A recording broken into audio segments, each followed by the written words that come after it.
Hai semuanya, kembali lagi di channel Portal Edukasi.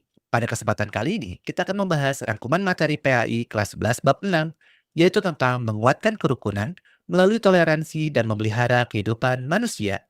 Materi ini sudah kurikulum merdeka ya. Mari kita mulai dengan toleransi.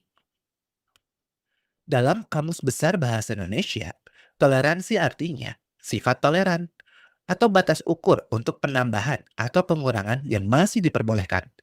Sifat toleran di sini maksudnya bersifat atau bersikap menenggang atau menghargai, membiarkan, membolehkan pendirian, yaitu pendapat, pandangan, kepercayaan, kebiasaan, kelakuan, dan sebagainya yang berbeda atau bertentangan dengan pendirian sendiri. Kalau dalam bahasa Arab, itu disebut dengan istilah tasamuh, yang berasal dari kata samaha, yang berarti lembut dan mudah. Selain itu, bisa juga berasal dari kata al-samhah, yang artinya tidak menyusahkan dan tidak memberatkan.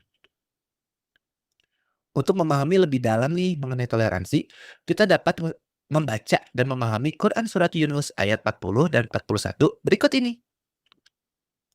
Yang artinya, dan di antara mereka ada orang-orang yang beriman kepadanya, yaitu Al-Quran. Dan di antaranya ada pula orang-orang yang tidak beriman kepadanya. Sedangkan Tuhanmu lebih mengetahui tentang orang-orang yang berbuat kerusakan. Quran Surat Yunus ayat 40. Dan satu lagi yaitu Quran Surat Yunus ayat 41 yang artinya, dan jika mereka tetap mendustakanmu Muhammad, maka katakanlah, bagiku pekerjaanku dan bagimu pekerjaanmu. Kamu tidak bertanggung jawab terhadap apa yang aku kerjakan, dan aku pun tidak bertanggung jawab terhadap apa yang kamu kerjakan. Pesan yang terkandung dalam Quran Surat Yunus ayat 40 dan 41 adalah ayat-ayat yang berbicara tentang akidah atau keimanan. Hendaknya dijadikan panduan bagi kalian sebagai individu, bukan untuk mengukur dan menilai kebenaran orang lain. Sebagai individu yang beriman, tetap punya tanggung jawab mengajak kepada kebaikan dengan bijak tanpa disertai dengan paksaan, serta menghargai orang lain dalam semua perbedaan. Selain ayat tersebut, ada juga hadis Rasulullah Shallallahu Alaihi Wasallam yang berkaitan dengan toleransi, yaitu sebagai berikut, yang artinya dari Ibnu Abbas ia mengatakan, seorang bertanya kepada Nabi, ajaran agama Islam apakah yang paling dicintai Allah? Rasulullah menjawab, ajaran yang al-Hanifiyah dan al-Samhah. Hadis riwayat Ahmad. Maksud dari Al-Hanifiyah adalah ajaran kebaikan yang jauh dari keburukan atau kebatilan. Sedangkan Al-Samhah adalah perilaku yang memudahkan, tidak mengandung ajaran yang memaksa atau memberatkan umatnya. Toleransi yang diajarkan oleh Rasulullah SAW mencakup dua hal, yaitu internal umat Islam dan toleransi antar umat beragama. Sebagaimana hadis beliau sebagai berikut, yang artinya diceritakan dari Abi Mas'ud Al-Ansari bahwa seorang sahabat bertanya, "Wahai Rasulullah, aku hampir tidak sanggup sholat yang dipimpin seorang dengan bacaannya yang panjang. Maka aku belum pernah melihat Nabi Shallallahu Alaihi Wasallam memberi peringatan dengan lebih marah dari yang disampaikannya hari itu. Seraya bersabda, wahai manusia, kalian membuat orang lari jauh. Maka barang siapa sholat mengimami orang-orang, ringankanlah, tidak melamakan sholatnya. Karena di antara mereka ada orang sakit, orang lemah, dan orang yang punya keperluan. Hadis riwayat Al-Bukhari. Kemudian hadis lainnya sebagai berikut, yang artinya dari Abu Hurairah bahwa Al-Tufail bin Amr menemui Nabi Muhammad SAW dan menceritakan bahwa Daus, yaitu salah satu kabilah Yaman, telah durhaka dan menolak ajaran dakwahnya dan meminta agar Nabi mendoakan mereka binasa. Lalu Nabi berdoa, "Ya Allah, berilah petunjuk kepada kabilah Daus dan datanglah mereka bersama orang Muslim." Hadis riwayat Al-Bukhari.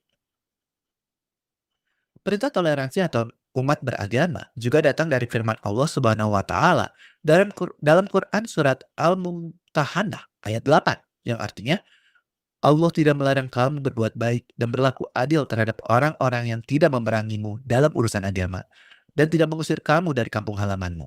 Sesungguhnya Allah mencintai orang-orang yang berlaku adil. Selanjutnya, memelihara kehidupan manusia. Setelah memahami tentang toleransi, kita masuk ke materi memelihara kehidupan manusia. Manusia adalah makhluk sosial yang saling membutuhkan satu sama lain. Sehingga sekiranya kita harus memelihara kehidupan manusia satu dan yang lainnya. Sesuai dengan firman Allah Subhanahu wa taala dalam Quran surat Al-Maidah ayat 32 berikut ini. Yang artinya, oleh karena itu kami tetapkan suatu hukum bagi Bani Israel, bahwa barang siapa membunuh seseorang, bukan karena orang itu membunuh orang lain, atau bukan karena berbuat kerusakan di bumi, maka seakan-akan dia telah membunuh semua manusia. Barang siapa memelihara kehidupan seorang manusia, maka seakan-akan dia telah memelihara kehidupan semua manusia.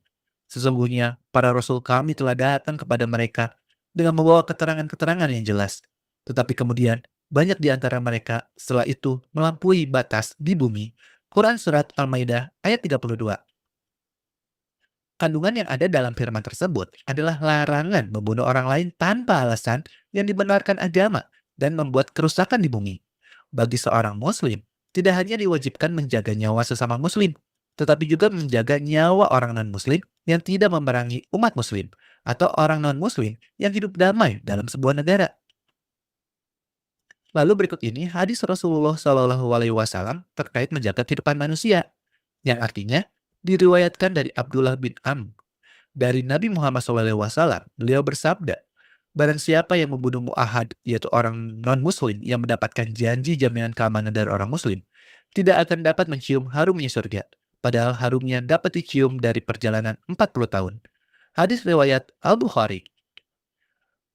Yang menarik lagi dalam agama Islam adalah suatu perbuatan yang memberikan isyarat mengancam kepada saudaranya, termasuk perbuatan yang dilarang. Sebagaimana hadis Nabi Muhammad SAW sebagai berikut.